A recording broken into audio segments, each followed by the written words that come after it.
Qué bueno, amigas y amigas, volver a encontrarnos por este medio para compartir juntos el estudio de la palabra de Dios.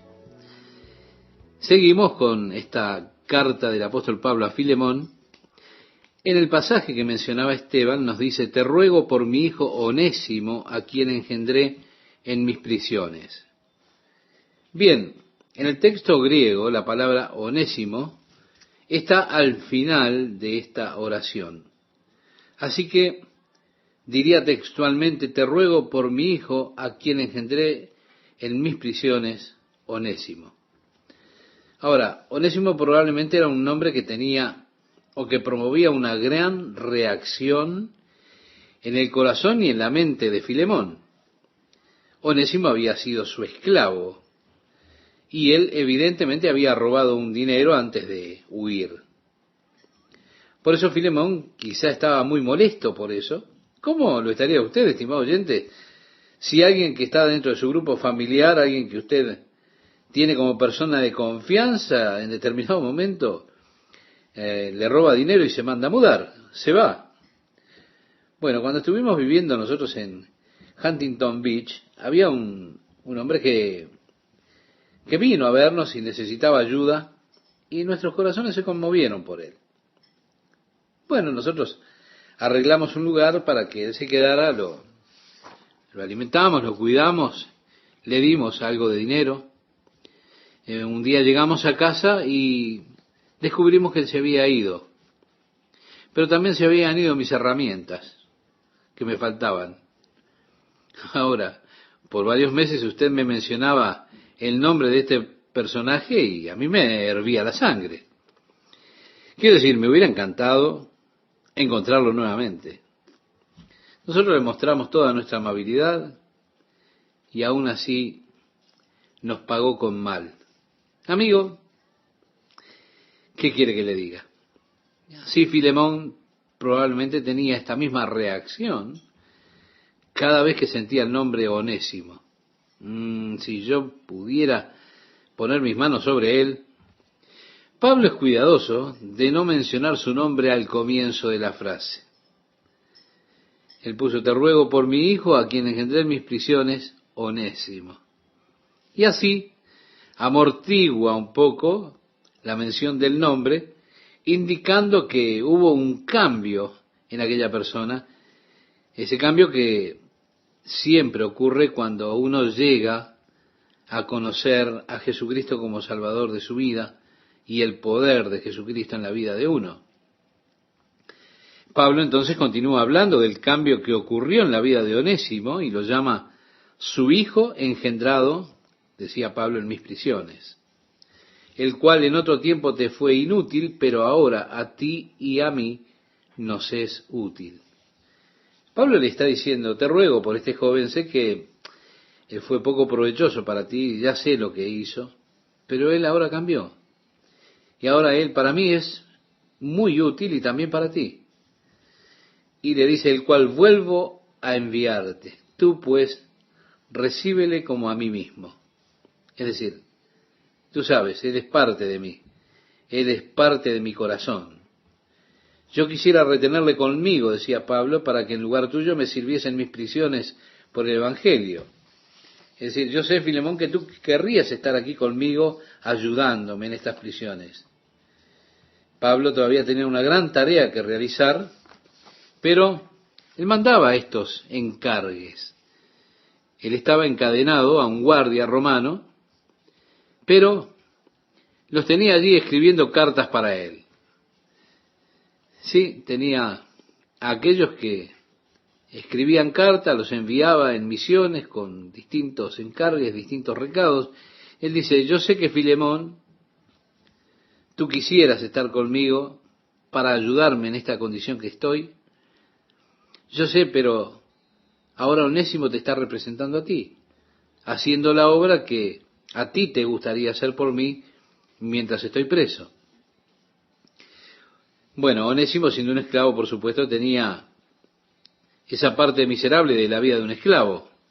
Una de las cosas más horribles que un hombre podría hacerle a su prójimo es hacerle un esclavo. Y créame, mi corazón se lamenta mucho por aquellas personas que se han vuelto esclavas del Estado en determinados países. Uno de los mayores males del hombre es la opresión al prójimo. En el Imperio Romano la esclavitud era realmente un crimen horrible contra la humanidad. Durante el tiempo que el apóstol Pablo escribió esta epístola, habían 60 millones de esclavos en el Imperio Romano. Sí, había esa cantidad de esclavos. Y siempre estaba el miedo de que, siendo tantos, esos 60 millones de personas se levantaran en masa, y existía la amenaza para el Imperio Romano de aquellas personas. Por eso cuando un esclavo mostraba alguna señal de rebeldía, por ejemplo, como huir, el esclavo era tratado con extrema severidad. Por regla general era asesinado para despertar temor en el corazón de los otros esclavos, mostrando que eso sería lo que sucedería con ellos si se atrevían a rebelarse contra la autoridad. Lo último que podría pasar sería una F tatuada en la frente con un hierro caliente o al rojo para crear allí la cicatriz, y así esa persona tendría siempre la marca de fugitivo, la marca de un esclavo fugitivo. Ahora, un esclavo no tenía derechos de propiedad, derechos de ningún tipo. No había a quien pudiera apelar un esclavo. Si él era golpeado, si era robado, no tenía a quien apelar, a nadie. No había autoridad que lo protegiese como esclavo. Su amo tenía la absoluta autoridad de su existencia. Él tenía el derecho de terminar con su vida en cualquier momento si lo deseaba. Sí, en cualquier momento que él quisiera lo podía matar y no debía responder a ningún cargo. Los esclavos generalmente eran golpeados y mantenidos en condiciones miserables por sádicos que se deleitaban en torturarlos, dándoles realmente una vida miserable. Por supuesto, aquellos que eran amos eran ordenados por Pablo en la epístola a los Efesios de cómo debían tratar a sus esclavos con amabilidad y amor. Ahora, con Filemón, Pablo está haciendo un tipo de apelación allí. Filemón, si quisiera, le podía dar muerte a Onésimo. Él, de acuerdo con la costumbre, debió haberlo marcado con una F en la frente, pero Pablo está diciendo, quiero que lo recibas. Yo quisiera retenerle conmigo para que en lugar tuyo me sirviese en mis prisiones por el Evangelio. Dios no quiere que nosotros hagamos nada por Él o le demos algo a Él que estemos dando por necesidad, por obligación o bajo presión. No. Dios nunca utiliza, cuando nos pide algo o cuando debemos hacer algo, la táctica de la presión sobre el hombre. No. Ahora, el hombre sí generalmente utiliza tácticas de presión. Yo he recibido algunas cartas que realmente eran presionantes, llenas de exageraciones, cartas de muchos evangelistas que quieren hacerme creer que Dios está en quiebra. Y entonces me dicen cuánto dinero tengo que enviarles inmediatamente, aún sugiriendo que si no lo hago inmediatamente, es decir, sacar a Dios de este apuro en que Dios está, ¿por qué? Y porque Él ya gastó demasiado este mes. Entonces me vienen con estas cartas que son como presionándome. El apóstol Pablo dice, yo no quiero recibir nada de ti por necesidad, por presión, por manipulación. A mí me gustaría tenerlo conmigo aquí, pero no lo haré a menos que tenga tu permiso. A pesar de que Él ha sido de mucha ayuda para mí, quiero que lo hagas voluntariamente. Y así Pablo, hablando acerca de nuestra entrega, de nuestra ofrenda en su carta a los Corintios, dice que no debe ser con tristeza o por necesidad o por presión, diríamos, sino que cada hombre dé como propuso en su corazón, porque Dios ama al dador alegre. Así que lo que usted pueda darle a Dios, déselo si lo hace con alegría. Pero lo que no pueda dar con alegría, no se lo dé a Dios, quédeselo usted. Es mejor que usted lo guarde que dárselo a Dios a regañadientes, porque Dios no quiere nada que nosotros realicemos de mala gana. Yo puedo comprender eso. A mí no me gustan las personas que hacen las cosas de mala gana. Hay personas que me dieron cosas y después las escuché andando por allí resentidos por lo que me dieron. Inmediatamente yo se lo devuelvo y le digo, realmente no necesito esto, te lo devuelvo. Y me dicen, no, yo digo lo que digo y enseguida me dicen, no, no lo preciso, se lo doy para usted, no. Yo les reitero, yo no me lo voy a quedar.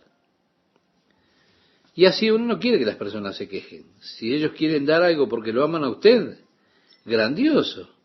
Ahora, si se van a quejar por eso y van a estar resentidos por lo que le dieron, mejor es que no den nada.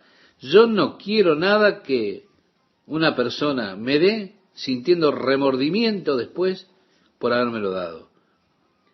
Es lo mismo con Dios. ¿Usted quiere servir al Señor? ¿Servirle a Él con un corazón alegre, gozoso, voluntarioso? ¿Usted quiere darle algo a Dios? Hágalo con gozo, feliz, con un corazón de buena voluntad. Ahora, si usted no puede hacerlo así, con felicidad, con gozo, entonces no le dé nada. Es mejor no dar, porque usted no obtendrá ninguna recompensa, de todas maneras, por eso que dio. Así que, ¿para qué darlo? ¿Se da cuenta? Usted le da a Dios y Dios dice, ¿para qué me lo das? Si yo pido que me lo des con alegría. Quizás viene usted diciendo, oh Dios, aquí tienes esto. Le da algo a Dios y después anda por allí quejándose. Por eso Dios marcó los límites. Es lo mismo que si usted no hubiera dado absolutamente nada. Porque usted no obtendrá de eso que dio ninguna recompensa, ninguna alabanza, ningún reconocimiento. Así que mejor se lo guarda. Es mejor para usted. El apóstol Pablo decía, en cuanto a Onésimo, me gustaría tenerlo conmigo. Él realmente ha sido una bendición, un beneficio para mí. Pero agregó en su carta, pero nada quise hacer sin tu consentimiento para que tu favor no fuese como de necesidad, sino voluntario. Es decir, quiero que nazca de tu corazón, que tú desees hacerlo. Porque quizá, decía Pablo, para esto se apartó de ti por algún tiempo, para que le recibieses para siempre.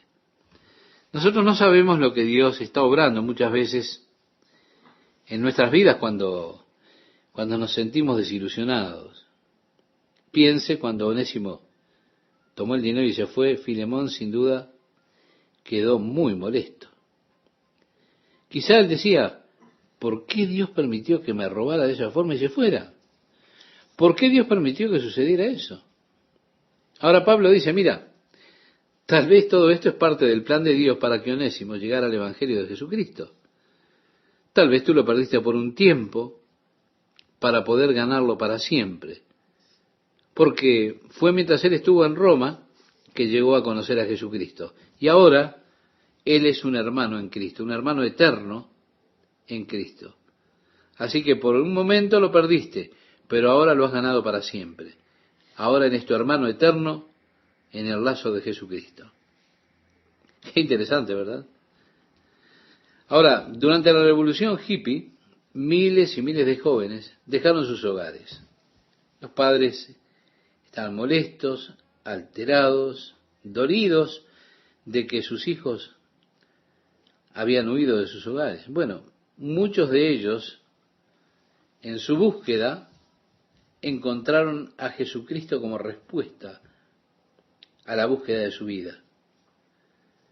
Aquellos padres de esos jóvenes que conocieron a Jesucristo como su Salvador, los perdieron por un tiempo, pero después los ganaron como hermanos eternos o hermanas eternas en el Señor. Dios hizo la obra en sus corazones.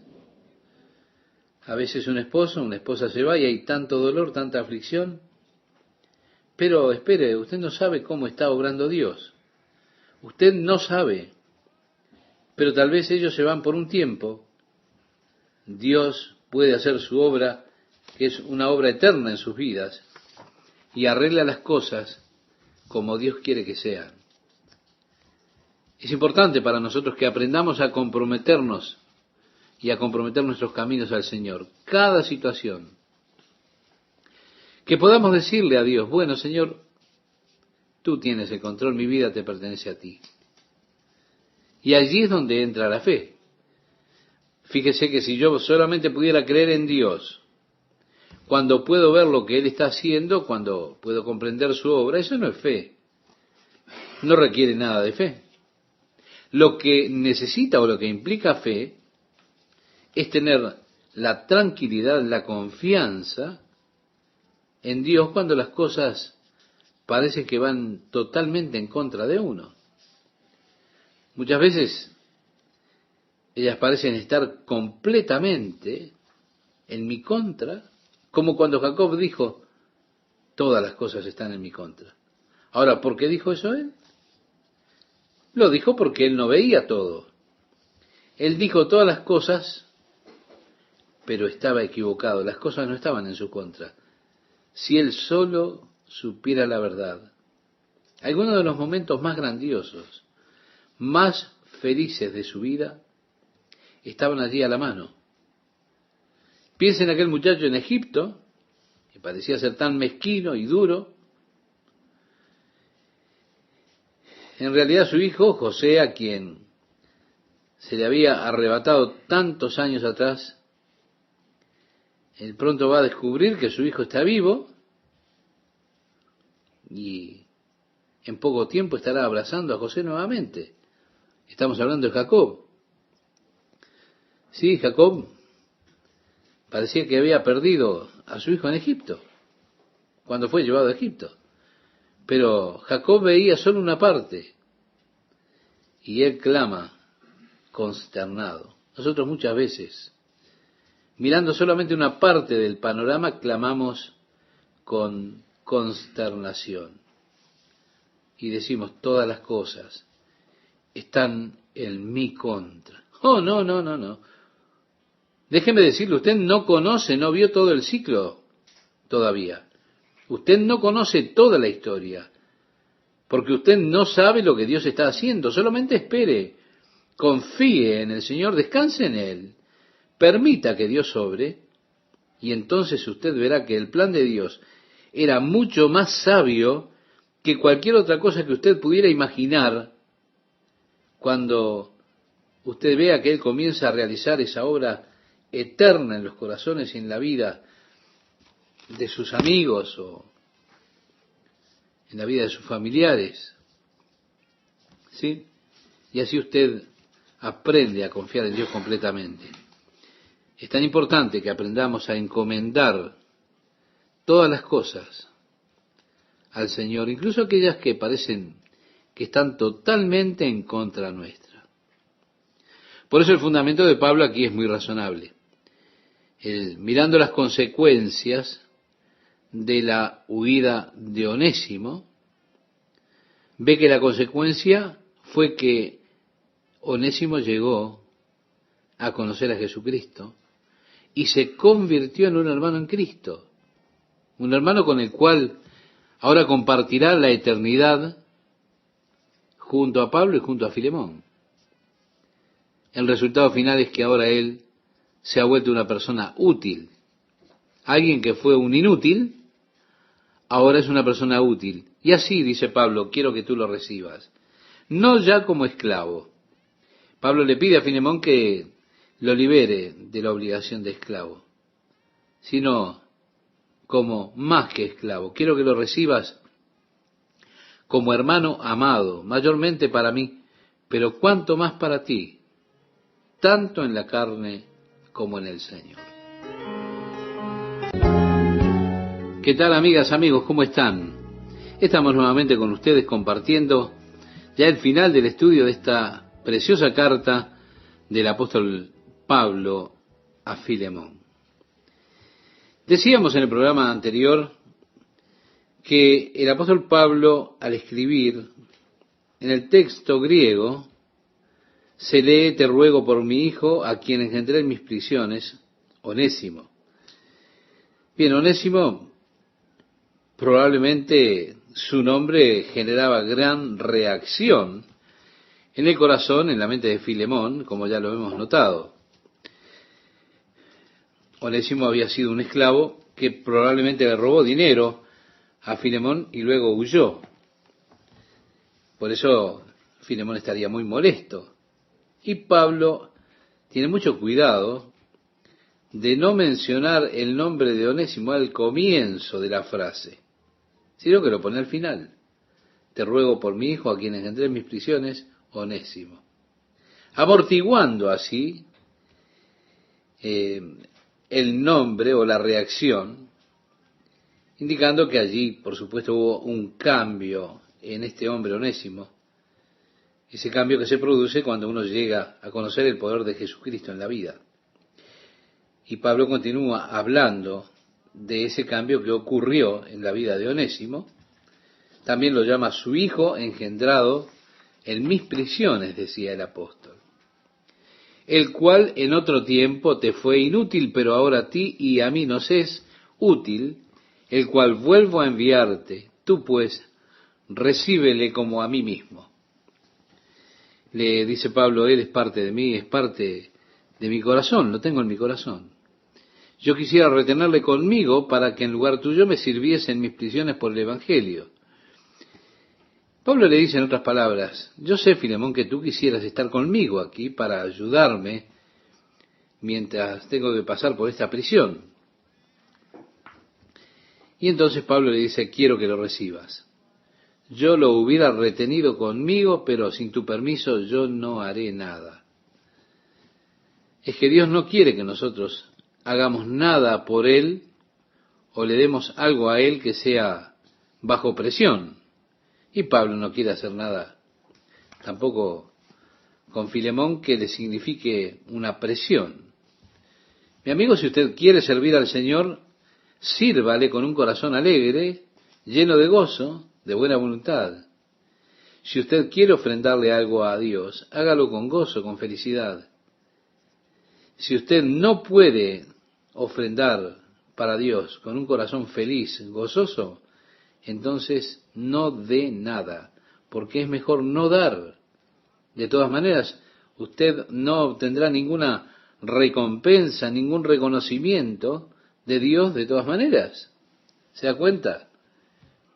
Usted le da a Dios diciendo: aquí tienes, Dios. Le da algo y después anda por allí quejándose de que lo dio. No, Dios pone límites. Es como si fuera que usted no dio absolutamente nada. No obtendrá ningún reconocimiento, ningún crédito por eso. Así que mejor no lo dé. Me gustaría mucho, decía Pablo, en cuanto a Onésimo, mantenerlo conmigo.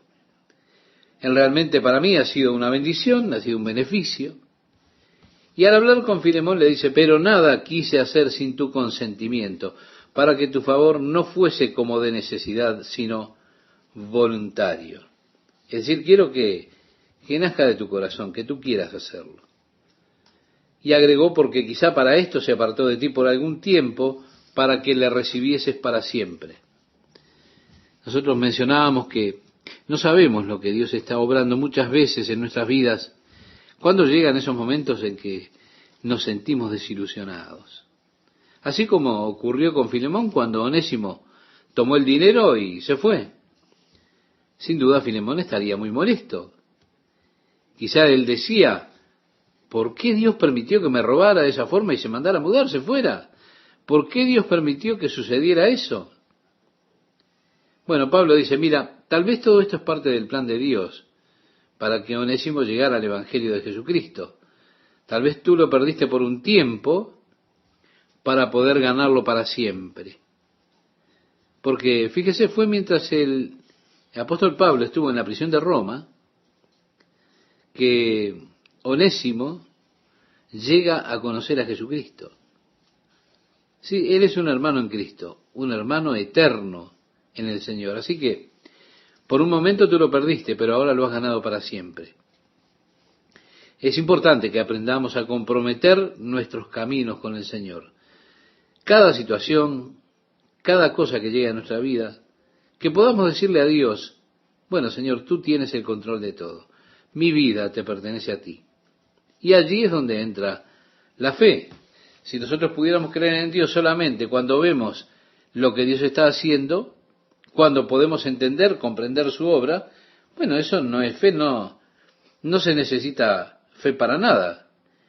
Lo que implica y lo que es necesario experimentar la fe son aquellas situaciones, es decir, tener tranquilidad y confianza cuando aparecen las situaciones que indicarían que todo está en nuestra contra, que todo está mal.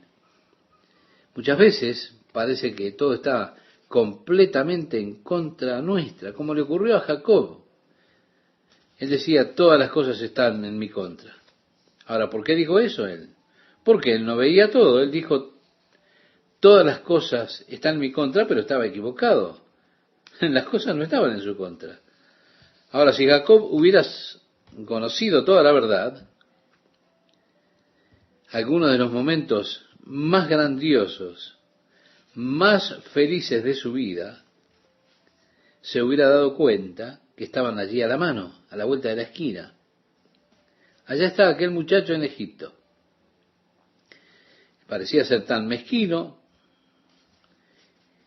todo parecía ser duro, en realidad, pero su hijo, aquel que le había sido arrebatado tantos años atrás, Jacob pronto habría de descubrir que no estaba muerto, sino que estaba vivo, y que pronto también habría de descubrir que se abrazaría a su hijo José otra vez. ¿Por qué? Porque Jacob no conocía todo el panorama.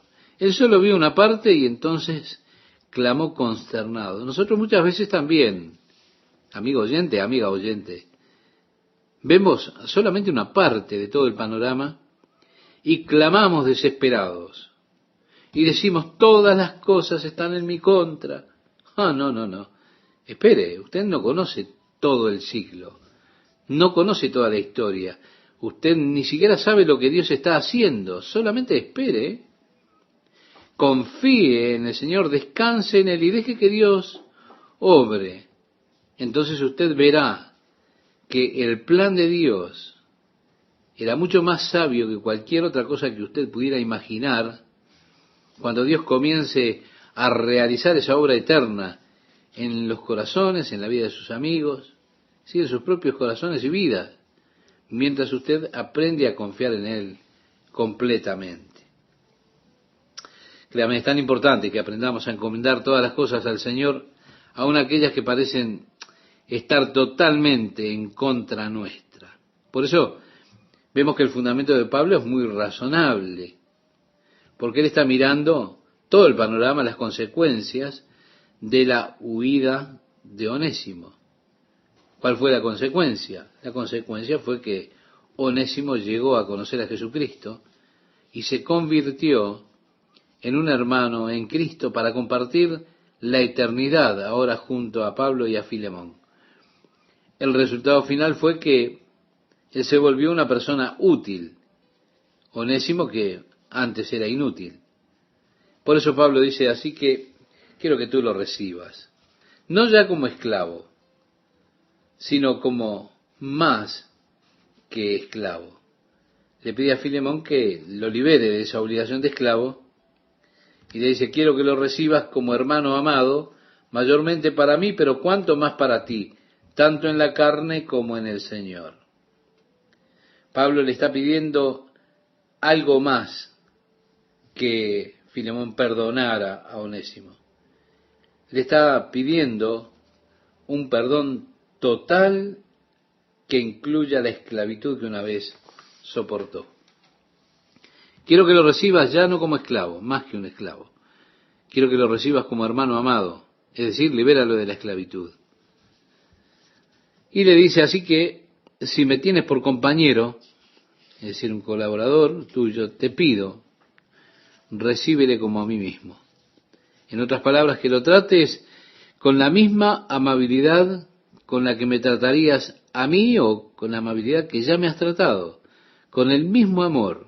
Quiero que hagas por él las cosas que has hecho por mí. Y le agregó, y si en algo te dañó o te debe, ponlo a mi cuenta, es decir, cárgalo a mi cuenta. Y después puso yo, Pablo, lo escribo de mi mano, yo lo pagaré. Vemos, tenemos aquí al apóstol Pablo como intercesor, intercediendo ante Filemón acerca de este siervo que era inútil, pero que se convirtió a Jesucristo y está pidiendo que sea liberado de la esclavitud y que sea recibido ahora como un hermano. Es más, el apóstol le pide que lo reciba como a él mismo y que le perdone toda la deuda que él tiene, o al menos que esa deuda se la cargue a Pablo. Pablo le promete restituirlo. Yo pagaré, dijo. Mi amigo, eso es intercesión.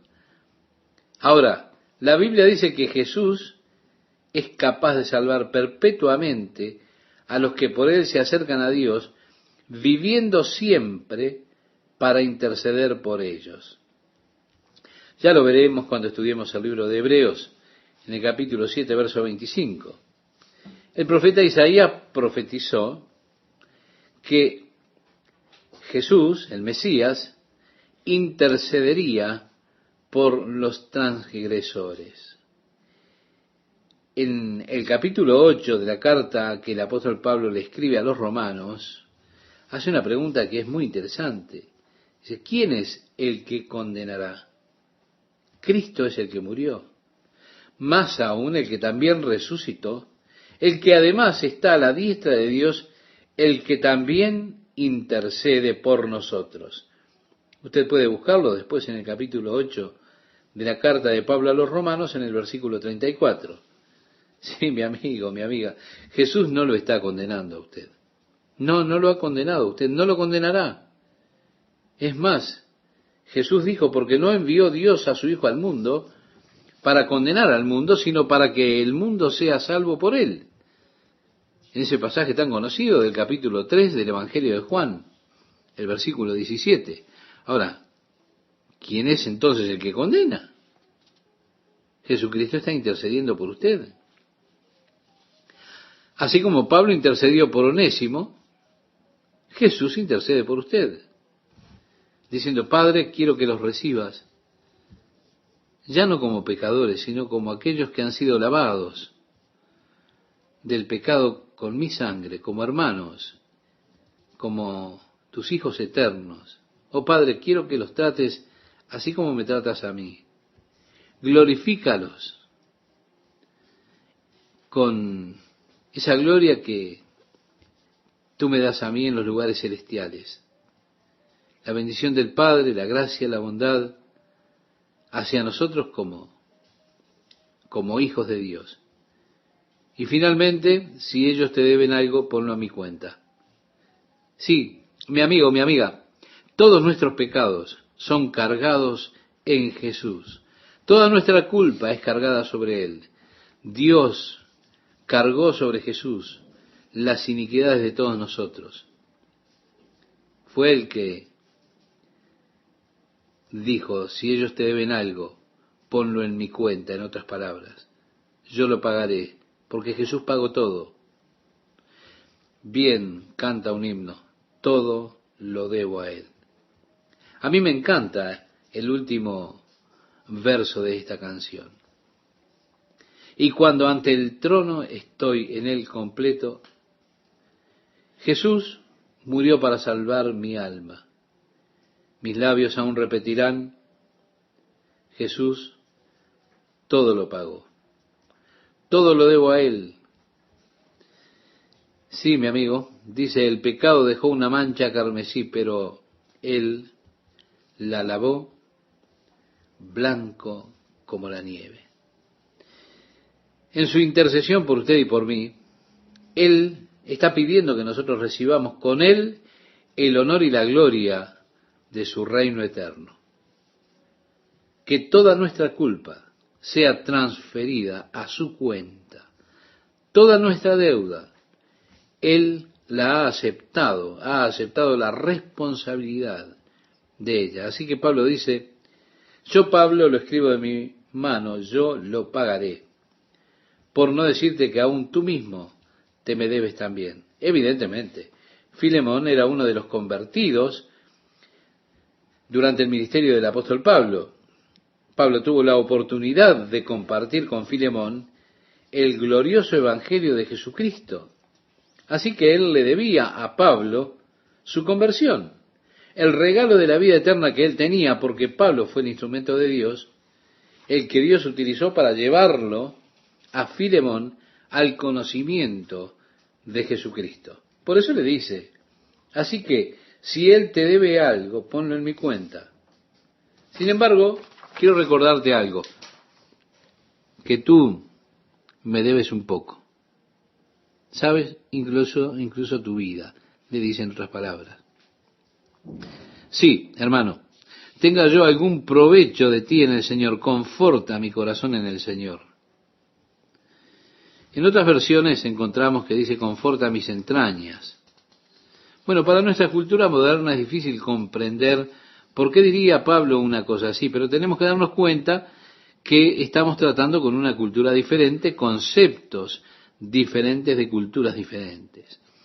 De acuerdo a las creencias, ellos seguramente no estaban muy alejados de la realidad, y en la cultura de ese tiempo las emociones más profundas de un hombre no se sentían en la cabeza, sino que se sentían en la región del estómago.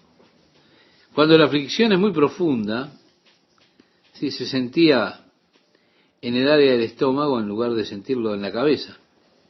Cuando las experiencias de gozo llegan al máximo, evidentemente no son experiencias que van al cerebro, son experiencias que las sentían en lo profundo, adentro, en esas áreas que ellos llamaban las entrañas.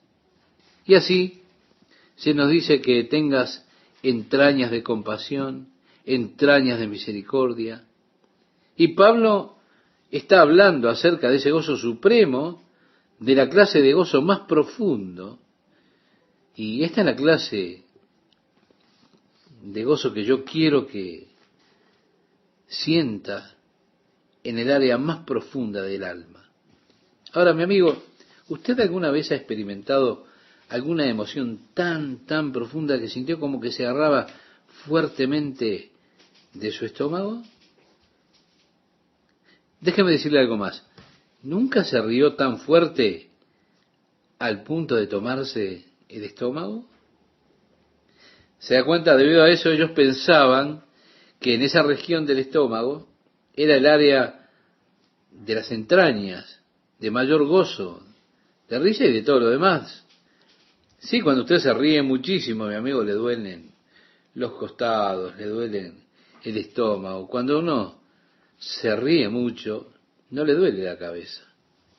No, uno no lo siente allá arriba, lo siente allí abajo. Por supuesto, nosotros en nuestras expresiones muy cuidadosas, probablemente por algo que traemos de la época victoriana, somos renuentes a hablar de ciertas porciones del cuerpo y por eso suena un poco extraño para nosotros. Pero la referencia es, ya sea gozo o aflicción o lo que fuera, en el área más profunda del ser humano, en la entraña. Y así, él se refiere a las emociones más profundas aquí. Y le dice, déjame tener gozo. Luego agrégate, escrito confiando en tu obediencia, sabiendo que harás aún más de lo que te digo. Y esto se conoce como una cláusula de presunción. Él tenía esa confianza en la obediencia de Filemón. Y así dice, te he escrito sabiendo que tú harás lo que te pido, pero que aún vas a hacer más de lo que te pido. Y allí termina, es el final del asunto de Onésimo, y llega el cierre de esta epístola, donde dice, prepárame también alojamiento, porque espero que por vuestras oraciones os seré concedido. Es decir, arreglame la habitación, que por la gracia de Dios voy a estar allí en poco tiempo. Y luego este saludo que mencionábamos cuando comenzábamos a estudiar la carta: te saludan Epafras, mi compañero de prisiones por Cristo Jesús, Marcos, Aristarco, Demas y Lucas, mis colaboradores. La gracia de nuestro Señor Jesucristo sea con vuestro espíritu. Amén. Mi amigo, mi amiga, estos mismos son aquellos a quienes Pablo adjunta a su nombre cuando saluda en su carta a la iglesia de Colosas. Y ahora están juntos también saludando a Filemón cuando llega al final de esta pequeña carta personal. Aquí estoy otra vez con ustedes, amigas, amigos, compartiendo la palabra de Dios. Estos estudios que son realmente apasionantes. ¿Qué le parece? Bueno, quisiéramos conocer su opinión. En cuanto a este pasaje que mencionaba Esteban, queremos decir que el apóstol Pablo, cuando le hablaba a los ancianos en Éfeso, si usted recuerda, lo mencionamos en el programa anterior, está registrado en el libro de los Hechos en el capítulo 20. Allí el apóstol les decía a esos ancianos que había mandado a llamar desde Mileto: ustedes saben cómo, por transcurso de 3 años, estuve con ustedes día y noche, mostrándoles y enseñándoles. Vale decir, no se trataba solamente de palabras, sino que Pablo mostró o demostró el estilo de vida que él tenía. De esa misma manera, ahora le dice a Tito: mira, Tito, que tu vida sea una demostración. Muéstrales, vive delante de ellos esa clase de vida, enséñales que ellos tienen que ser centrados, pero en todas las cosas da tú el ejemplo de buenas obras. Como decía en este pasaje, presentándote tú en todo como ejemplo de buenas obras. En la enseñanza, mostrando integridad, seriedad, palabra sana e irreprochable, de modo que el adversario se avergüence y no tenga nada malo que decir de vosotros. Ahora, hay personas que dirán cosas malas en cuanto a usted solo por el hecho de que usted es cristiano. Eso a ellos no les agrada. Así que van a mentir acerca de usted, porque siempre estarán buscando algo, y si no encuentran nada, entonces intentarán inventar, mentir. Eso realmente es muy triste. A pesar de todo eso, no les dé a ellos oportunidad de hablar con verdad cosas malas acerca de usted, sino que viva una vida de compromiso con Jesucristo, una vida de dedicación a Él. El versículo 9 nos dice: exhorta a los siervos a que se sujeten a sus amos, que agraden en todo, que no sean respondones. Bien, quizá esto está por debajo de su estilo, de su forma de ser, porque usted quizá no se atrevería a contestar en voz alta, y más si usted fuera un esclavo, un siervo. Ahora, muchas veces, aunque no podemos hacerlo porque estamos en relación de dependencia, nos vamos hablando a regañadientes, cosa que no debe ser. Dice además: no defraudando, sino mostrándose fieles en todo, para que en todo adornen la doctrina de Dios nuestro Salvador. Porque la gracia de Dios se ha manifestado para salvación a todos los hombres, enseñándonos que, renunciando a la impiedad y a los deseos mundanos, vivamos en este siglo sobria, justa y piadosamente. La gracia de Dios que trae salvación, sí, es que somos salvos por la gracia de Dios. Ahora, ¿esto significa que yo puedo vivir como vivía antes? No. Entonces, ¿qué es lo que me enseña la gracia de Dios? Lo que hemos leído, que debemos renunciar a la impiedad, a los deseos mundanos, y debemos vivir sobriamente, justa y piadosamente. La gracia de Dios nos enseña eso. No nos enseña que podemos vivir como queramos. No, no. La gracia de Dios nos cubre, por supuesto, pero no cubre todas las cosas que queremos hacer, no. nos enseña que debemos vivir una vida sobria, justa y piadosa, aguardando, decía el apóstol, la esperanza bienaventurada y la manifestación gloriosa de nuestro gran Dios y Salvador Jesucristo. Esto es lo que mejor mantiene nuestra vida en perspectiva. Cuando nos damos cuenta que Jesús está muy próximo a volver, esperando la manifestación gloriosa de nuestro gran Dios y Salvador Jesucristo.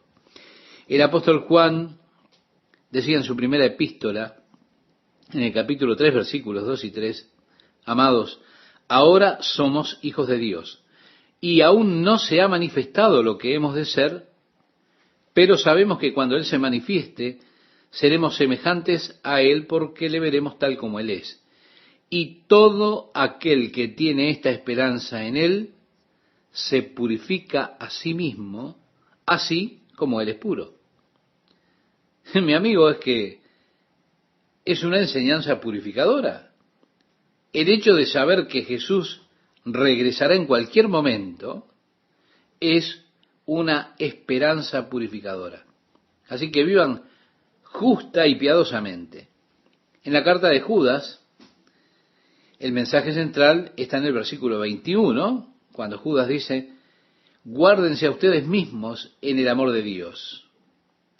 Una de las maneras por las que Él nos dice que podemos mantenernos en el amor de Dios es mientras esperamos la gloriosa misericordia de Dios en la manifestación de Jesucristo. Nuevamente, se lo menciona allí, la manifestación de Jesucristo. Y así podemos mantener nuestra vida en perspectiva. Es importante, muy importante que yo sepa, que me dé cuenta que Jesús viene y viene en cualquier momento, y necesito vivir pendiente de esto, en la expectativa de esto, de su inminente regreso, de su gloriosa aparición, la aparición de nuestro gran Dios y nuestro Salvador. ¿Se da cuenta? Jesús aquí es llamado nuestro gran Dios para disgusto de los testigos de Brooklyn. Dice además, quien se dio a sí mismo por nosotros, para redimirnos de toda iniquidad y purificar para sí un pueblo propio celoso de buenas obras. Esto habla y exhorta y reprende con toda autoridad. Nadie te menosprecie. Sí, Pablo le está diciendo, como por ejemplo le decía a Timoteo, nadie tenga en poco tu juventud. Aquí le dice a Tito, que quizá era un poco mayor, nadie te menosprecie. Jesús se entregó Él a sí mismo por nosotros para que pudiera así redimirnos. Obtuvimos la redención por medio de la muerte de Jesucristo, del derramamiento de su sangre. Ahora, permítame preguntarle, ¿nos redimió de qué? Y lo dice aquí, de toda iniquidad. La redención también es positiva. Fue para purificar para sí un pueblo propio, celoso de buenas obras. Ahora, algunas personas han tomado esto mal. Recuerdo unos años atrás, en los días de la universidad, había una muchacha que siempre se vestía de una manera muy peculiar, es decir, rara. Un día le pregunté por qué siempre se vestía con esas ropas tan raras. Ella me dijo, Dios dice que debemos ser un pueblo peculiar. Nosotros somos diferentes del mundo. Eso de seguro, pero no debería serlo en el vestir, sino que se trata de todo nuestro estilo de vida. Allí es donde se tiene que ver la diferencia. La diferencia debe estar ahí. Peculiar porque yo quiero hacer buenas obras. Y es allí donde sobresale el cristiano en relación al mundo. El versículo 15 dice, esto habla y exhorta y reprende con toda autoridad, nadie te menosprecie. Recuérdales que se sujeten a los gobernantes y autoridades, que obedezcan, que estén dispuestos a toda buena obra. Así que aquí, como en muchos otros lugares, el cristiano recibe la exhortación a la obediencia a las autoridades gubernamentales que están sobre nosotros. No se trata solamente cuando me gusta lo que dicen, sino inclusive en aquellas áreas que quizá nos irritan, donde sentimos que se equivocan. Bueno, aún así debemos estar en sujeción a esas autoridades que han sido colocadas sobre nosotros, aunque debemos entender que es necesario servir a Dios antes que a los hombres, y en muchos aspectos tenemos que distinguir esto. Toda autoridad nos dice en Romanos 13 que es de Dios. Pedro nos dice también que estemos sujetos. Ahora, Pablo le está diciendo a Tito que le enseñe o les enseñe a las personas la obediencia a aquellos que nos gobiernan. También dice que a nadie difamen, que no sean pendencieros, sino amables, mostrando toda mansedumbre para con todos los hombres, porque nosotros también éramos en otro tiempo insensatos, rebeldes, extraviados, esclavos de concupiscencias y deleites diversos, viviendo en malicia y envidia, aborrecibles y aborreciéndonos unos a otros. Ahora, esto es muy parecido a lo que el apóstol le decía a los Efesios en el capítulo 2 de esa carta, cuando el apóstol da allí un contraste muy interesante de lo que era antes y de lo que es después. Él hablaba cuando estabais muertos en vuestros delitos y pecados, en los cuales anduvisteis en otro tiempo siguiendo la corriente de este mundo, conforme al príncipe de la potestad del aire, el espíritu que ahora opera en los hijos de desobediencia, entre los cuales también todos nosotros vivimos en otro tiempo en los deseos de nuestra carne, haciendo la voluntad de la carne y de los pensamientos, y éramos por naturaleza hijos de ira, lo mismo que los demás. Pero Dios, que es rico en misericordia por su gran amor con que nos amó, aun estando nosotros muertos en pecados, nos dio vida juntamente con Cristo. Por gracia sois salvos. Y juntamente con Él nos resucitó. Y asimismo nos hizo sentar en los lugares celestiales con Cristo Jesús, para mostrar en los siglos venideros las abundantes riquezas de su gracia en su bondad para con nosotros en Cristo Jesús. Porque por gracia sois salvos por medio de la fe. Y esto no de vosotros, pues es don de Dios. ¿Se da cuenta? Tenemos el antes y el después. Ahora también aquí en la carta de Tito tenemos el antes y el después. Y el apóstol lo divide en 3 secciones. La primera sección, las cosas insensatas que hicimos. Porque nosotros también éramos en otro tiempo insensatos. Nos dice el capítulo 3, verso 3. Sí, insensatos significa que éramos desobedientes a Dios. La insensatez fue marcada por la desobediencia. Por ejemplo, cuando Samuel reprendió a Saúl por no haber eliminado completamente a los amalecitas. Y vino con algunas excusas débiles, excusas religiosas, de lo que había sido su fracaso en su total desobediencia al mandamiento de Dios. Él dijo, yo los he traído para sacrificarlos, aquellos animalitos que Dios no quería que trajera. Y Samuel le dijo, en el capítulo 15, versículo 22 de su primer libro, ciertamente el obedecer es mejor que los sacrificios, y el prestar atención que la grosura de los carneros. Es decir, en cuanto usted no hizo lo que Dios mandó, usted actuó con insensatez. Vale decir, siempre es insensato desobedecer a Dios. La segunda manifestación de la insensatez es ser engañados.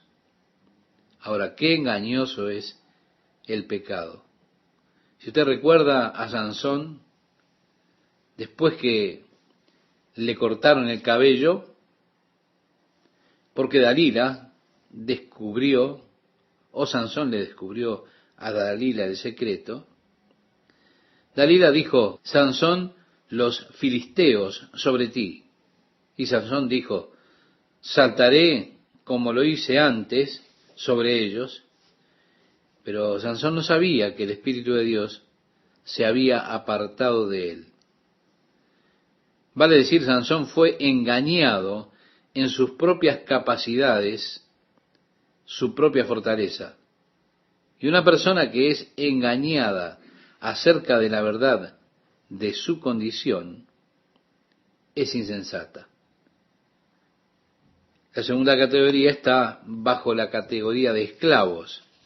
Y es la misma palabra griega duleia que se utiliza cuando hace referencia a que éramos esclavos en concupiscencias y deleites diversos.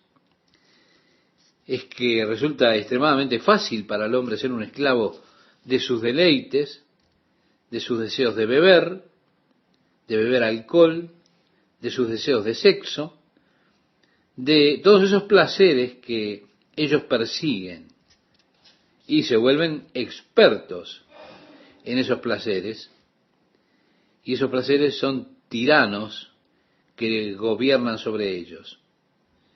Y el hombre así fácilmente se vuelve esclavo de sus apetitos carnales cuando son llevados al extremo. Luego tenemos la lista final que tiene que ver con el estilo de vida, viviendo en malicia y envidia.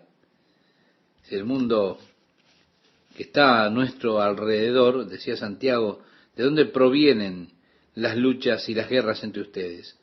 ¿No provienen de sus propios deseos? Decía además, ustedes desean y no tienen. Envidian a aquellos que sí tienen. Ahora, qué aborrecible es, cuán aborrecible si uno hace esto. Evidentemente aborrecible. El mundo allí está a nuestro alrededor. Pablo decía, de esa manera éramos nosotros. En una época también nosotros éramos necios, éramos esclavos, vivíamos un estilo de vida miserable, estábamos llenos de malicia, de envidia, aborrecibles, siendo aborrecidos también. Y aunque él da esa imagen tan oscura en la carta que le escribe a los Efesios, concluyendo con por naturaleza éramos hijos de ira, él comienza el siguiente versículo con la palabra pero, que es una conjunción disociativa.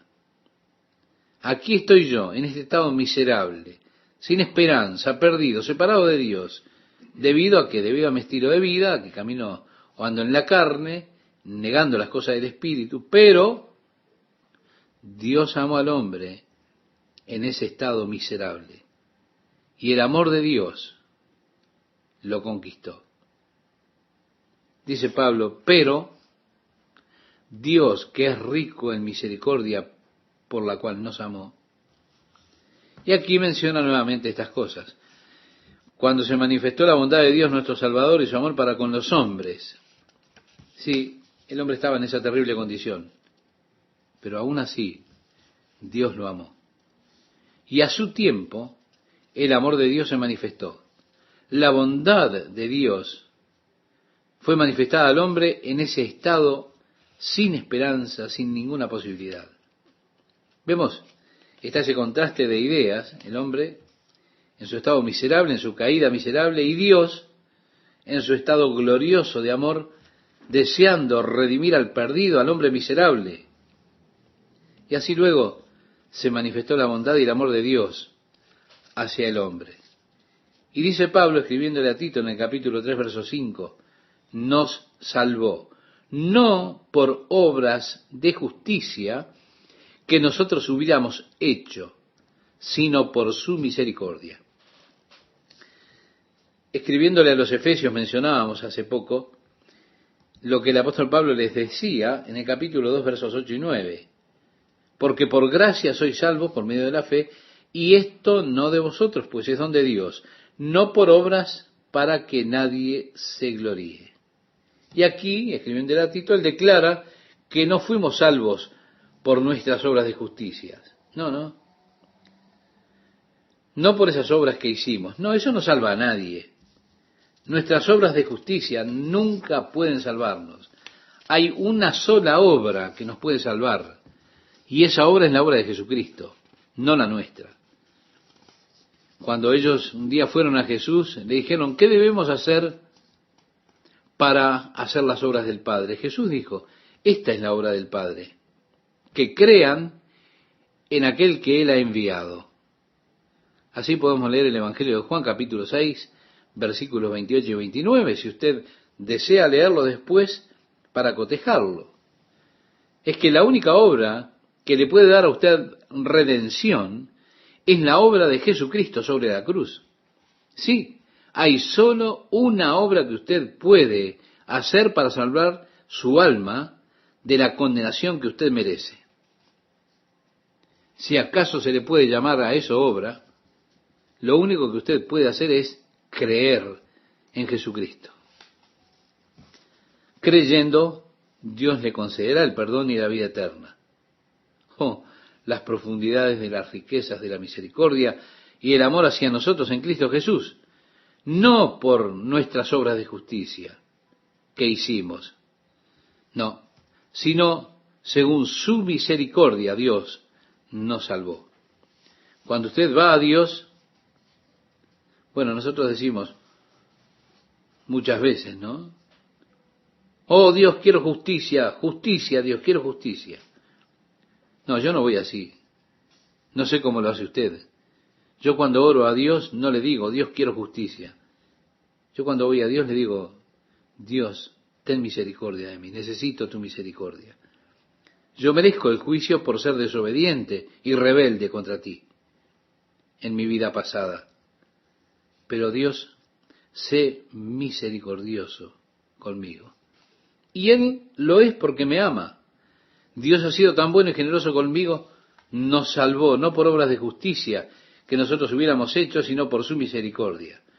Luego dice, por el lavamiento de la regeneración y por la renovación en el Espíritu Santo. Y allí es donde encontramos nuestra nueva vida, donde encontramos nuestra esperanza. Hemos sido salvados por la obra del Espíritu Santo en nuestra vida, cuando nos lavó y nos limpió de nuestro pecado, de nuestro pasado. Y eso es lo glorioso del Evangelio, que no importa cuál haya sido su pasado, por terrible que sea, por cosas feas que existan allí, la sangre de Jesucristo, el Hijo de Dios, hace una limpieza completa, aboliendo completamente el pasado. Y como está tan lejos el oriente del occidente, así Dios ha apartado de nosotros nuestros pecados. Cuán bueno, cuán amoroso, cuán amable es Dios con nosotros, pecadores sin esperanza, miserables, pero amados por Dios y salvados por Él. ¿Qué tal, amigas, amigos? Aquí estamos otra vez con ustedes compartiendo la palabra de Dios para hoy, finalizando ya nuestro estudio de la carta del apóstol Pablo a Tito. Pablo decía que Dios, que es rico en misericordia, por la cual nos amó, menciona nuevamente estas cosas. Cuando se manifestó la bondad de Dios nuestro Salvador y su amor para con los hombres, está diciendo que el hombre estaba en una condición terrible. Aún así, Dios lo amó. Y a su tiempo se manifestó el amor de Dios. La bondad de Dios fue manifestada para este hombre que estaba sin esperanza, sin ninguna posibilidad. Nos muestra entonces el contraste entre el estado miserable del hombre y el estado de amor glorioso de Dios. Dios deseando redimir al hombre miserable, al hombre perdido. Y así se manifestó la bondad y el amor de Dios hacia el hombre pecador. Y dice, nos salvó no por obras de justicia que nosotros hubiéramos hecho, sino por su misericordia. En el programa anterior nosotros recordábamos de la carta que el apóstol Pablo le escribió a la iglesia en Éfeso, en el capítulo 2, versículos 8 y 9, que el apóstol decía algo similar a lo que le expresa a Tito aquí. Porque por gracia sois salvos por medio de la fe, y esto no de vosotros, pues es don de Dios, no por obras, para que nadie se gloríe. Aquí declara que no fue por obras de justicia que hemos hecho, cuando le escribe a Tito. No es eso lo que nos salva. No son mis obras de justicia las que pueden salvarme. No, de ninguna manera. Hay una sola obra que nos puede salvar, y esa obra es la obra de Jesucristo. ¿Recuerdan una vuelta los judíos se llegaron a hablar con Jesús y le preguntaron, ¿qué debemos hacer para que hagamos las obras del Padre? Jesús les dijo, esta es la obra del Padre, que crean en el que Él ha enviado. Y así vemos que la única obra que nos puede traer redención es la obra de Jesucristo sobre la cruz del Calvario. Sí, mi amiga, mi amigo, hay una sola obra y esa es la obra de Jesucristo. Ahora, hay algo que usted puede hacer en cuanto a la salvación de su alma de la condenación, de esa condenación que usted merece. Y lo único que usted puede hacer es creer en Jesucristo. Si usted cree, Dios le ha de conceder perdón y la vida eterna. Realmente, como dice la palabra de Dios, oh, las profundidades de las riquezas de la misericordia y el amor hacia nosotros en Cristo Jesús. Bien le decía el apóstol Pablo a Tito, no por las obras de justicia que hubiéramos hecho, no, sino somos salvos por la misericordia de Dios. Cuando uno se dirige a Dios no le dice en oración, Dios, quiero justicia, justicia es lo que quiero, no. Siempre oramos diciéndole, Dios, ten misericordia de mí, necesito tu misericordia. Merezco tu juicio por mi desobediencia y mi rebelión contra ti, esa vida pasada que tuve. Pero ¿sabe qué? Dios es misericordioso conmigo. Dios me ama. Dios siempre ha sido tan bueno y generoso conmigo. Así que nos salvó no por obras de justicia que nosotros hubiéramos hecho, sino por su misericordia. Dice el versículo 5, por el lavamiento de la regeneración y por la renovación en el Espíritu Santo. Cuando habla de esta regeneración hace referencia a nacer de nuevo por el Espíritu Santo. Allí es donde tenemos la nueva vida, donde está nuestra esperanza. Hemos sido salvos por la obra de Jesucristo y por la obra del Espíritu Santo en nuestra vida. Ese lavamiento, esa limpieza de nuestros pecados, de todo nuestro pasado. Y esto es lo glorioso del Evangelio, que no importa lo que usted haya sido en su pasado, lo terrible que haya sido, las cosas malas o feas que usted pudiera tener en su pasado, la sangre de Jesucristo hace allí una limpieza completa, aboliendo completamente el pasado. Y como está tan lejos el oriente del occidente, así Dios separa de nosotros nuestros pecados. ¿No está usted feliz de que Él no dijo tan lejos como el norte está del sur? Él ha apartado nuestros pecados, porque yo solo puedo ir al norte y de esa manera llego al Polo Norte. Listo. Y estando allí, entonces comienzo a ir hasta el sur. Pero no es lo que dice Dios aquí. Él dice que como está tan lejos el oriente del occidente o el este del oeste. Ahora, si usted sale camino al este, usted puede volar al este el resto de su vida. O puede salir hacia el oeste y también volar hacia el oeste todo el resto de su existencia, y usted nunca volará al este si está volando al oeste. Usted puede al final de cuentas, volar al sur yendo hacia el norte. En el momento que usted llega al Polo Norte, bueno, entonces usted ahora llegó al Polo Norte, sigue volando y va a llegar al Polo Sur. Pero Dios dijo, como está tan lejos el este del oeste, y así de lejos, Dios separó mis pecados de mí. Qué bueno y qué amoroso es Dios para mí. Un pecador miserable, sin esperanza. Pero Él trajo esa renovación, esa regeneración, de nacer de nuevo, de hacer de mí una nueva criatura en Cristo, por la renovación del Espíritu Santo. Sí, ese Espíritu Santo que me renueva día tras día. Y haciendo referencia al Espíritu Santo, dice, el cual derramó en nosotros abundantemente. Oh, cómo ha derramado Dios su Espíritu y su misericordia sobre nuestras vidas, porque nosotros lo necesitamos abundantemente. Y Él lo derramó por Jesucristo nuestro Salvador. Si todo lo que Dios tiene para darle a usted está unido a Jesús, usted no obtendrá nada de Dios separado de Jesucristo. Sí, todo está en Él, todo incluido, permítame decirlo de esta manera, en el paquete está todo incluido.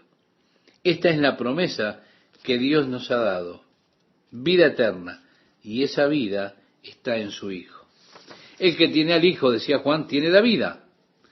Dios realmente nos ha dado paz, y esa paz la tenemos en el Hijo de Dios. Y podríamos decir también, el que tiene al Hijo de Dios tiene paz. Dios nos ha dado amor.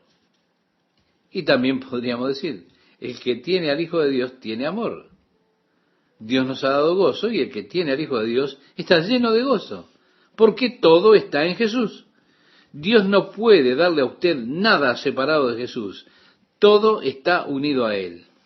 Él que ha derramado sobre nosotros abundantemente su Espíritu por medio de Jesucristo, nuestro Salvador.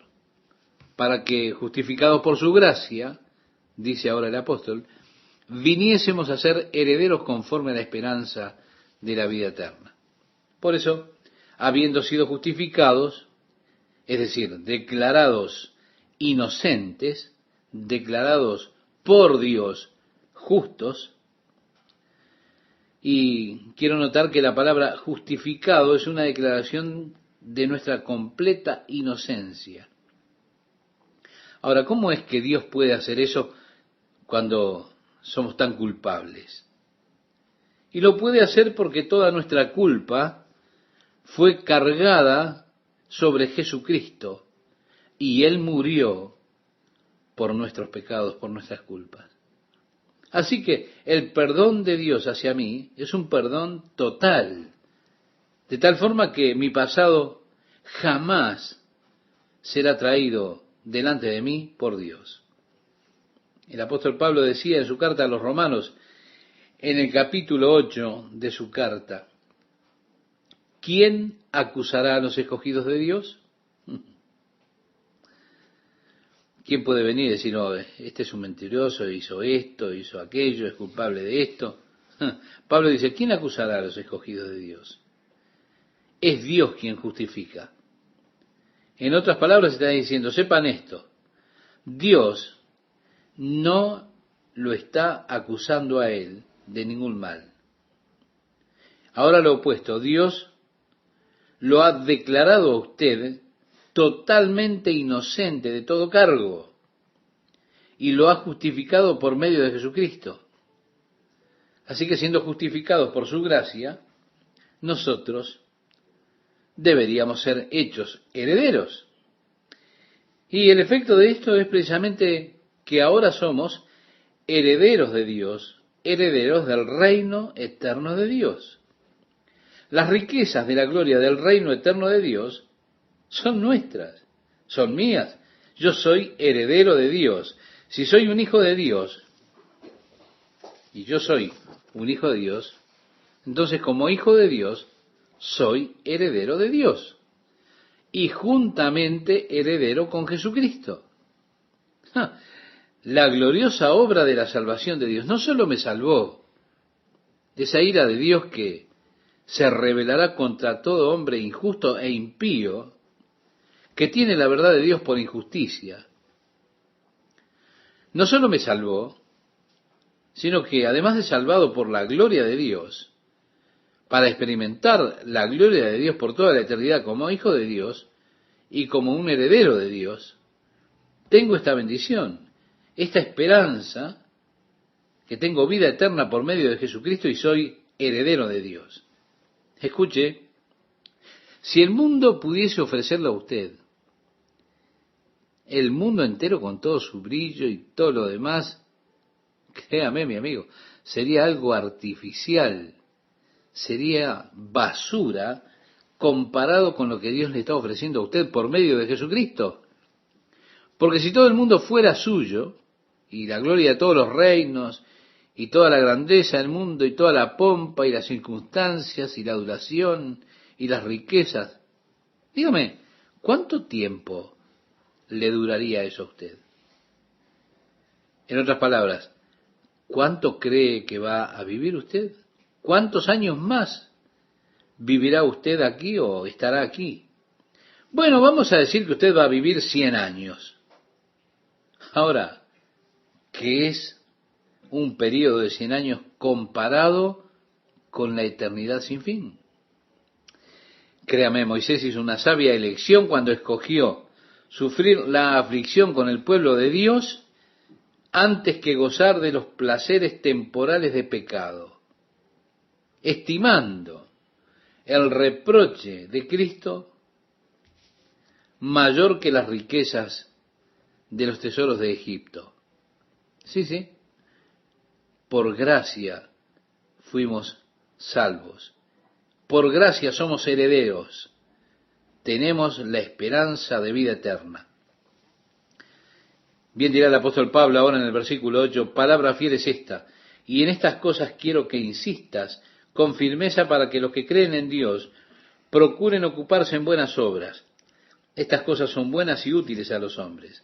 Bueno, usted dirá, esto suena opuesto a lo que usted nos ha estado diciendo. No, no es para nada opuesto. Es el paso siguiente. Por gracia han sido salvados por medio de la fe, no por obras que nosotros hubiéramos hecho, sino por la gracia de Dios. Es por esa gracia que usted ha sido salvo. Pero ustedes que están salvados, ahora necesitan llevar buen fruto de justicia por sus buenas obras. Las obras buenas o sus buenas obras no lo van a salvar a usted. No lo pueden salvar. Pero ahora que son salvos, sus buenas obras son prueba de su fe que es verdadera. Porque la fe es estar activo. Creer es un verbo de acción, no es un verbo pasivo. La verdadera creencia se ha de manifestar en aquellas obras de la vida de una persona. Por eso decía Santiago en su carta, muéstrame tus obras y yo te mostraré mi fe. ¿Tú dices que tienes fe? Bueno, la fe sin obras es muerta. Eso significa que tú realmente no crees. Ahora, si yo hiciera o diera una profecía acerca de que el sur de California sufrirá un terrible temblor y va a desaparecer en el Océano Pacífico mañana a la mañana. Y bueno, digamos que hago esta predicción para mañana a las 8 de la mañana. Y usted me llama a las 7:30 y me dice, ¿te parece que va a suceder eso? Y yo le digo, sí, claro. Bueno, si él está todavía ahí, faltando media hora, es porque realmente no lo cree. Ahora, si usted llama por teléfono y escucha un mensaje en la contestadora que dice, lo siento mucho, no estoy aquí, me fui a Phoenix porque viene un gran terremoto, usted entonces dirá, hey, él realmente creyó la profecía, porque sus acciones concuerdan con lo que declara. ¿Se da cuenta? Mis acciones, mis obras, deben corresponder con lo que creo, para que sean testimonio de lo que yo creo, para que declaren lo que yo creo. Eso es lo que está diciendo la Biblia. Así que si sus obras no están en armonía con su profesión de fe, su profesión es una mentira. Es vacía y usted nunca será salvo por una mentira. Yo creo en Jesucristo. Ah, sí, mi amigo, eso es algo grandioso de decir. Bueno, entonces veamos lo que ha hecho ese creer en Jesucristo en su vida que es cambiada. Ahora, si usted todavía sigue viviendo como antes, en la carne, haciendo las mismas cosas que hacía antes, en su vida pasada, y usted sigue diciendo, yo creo que Jesús es mi Señor y Salvador, mi amigo, usted es un mentiroso. Pero no porque se lo diga yo, no se enoje conmigo. Lo dice el apóstol Juan en su primera carta, la cual estaremos viendo dentro de muy poco. Es una carta muy corta. Y Juan estará dando allí varias profesiones de fe que hacen las personas. Por ejemplo, aquellos que dicen, no, yo camino en la luz. Maravilloso de decir, ¿no es cierto?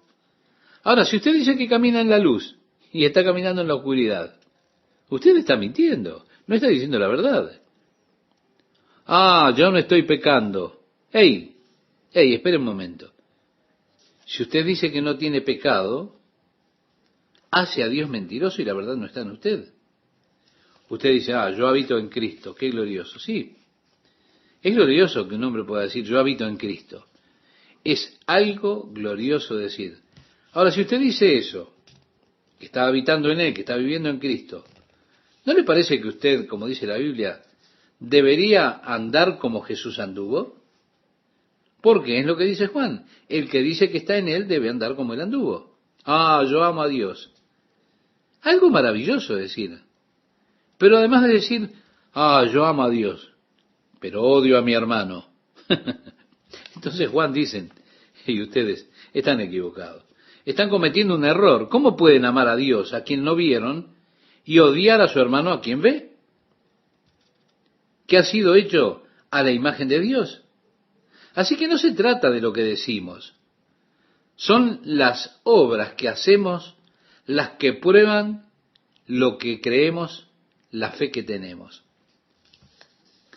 Y así Pablo dice, ahora afirma a aquellos que creen en Dios, afirma constantemente esta verdad, que se mantengan en buenas obras. Es decir, que tus obras estén en armonía con tu declaración de fe.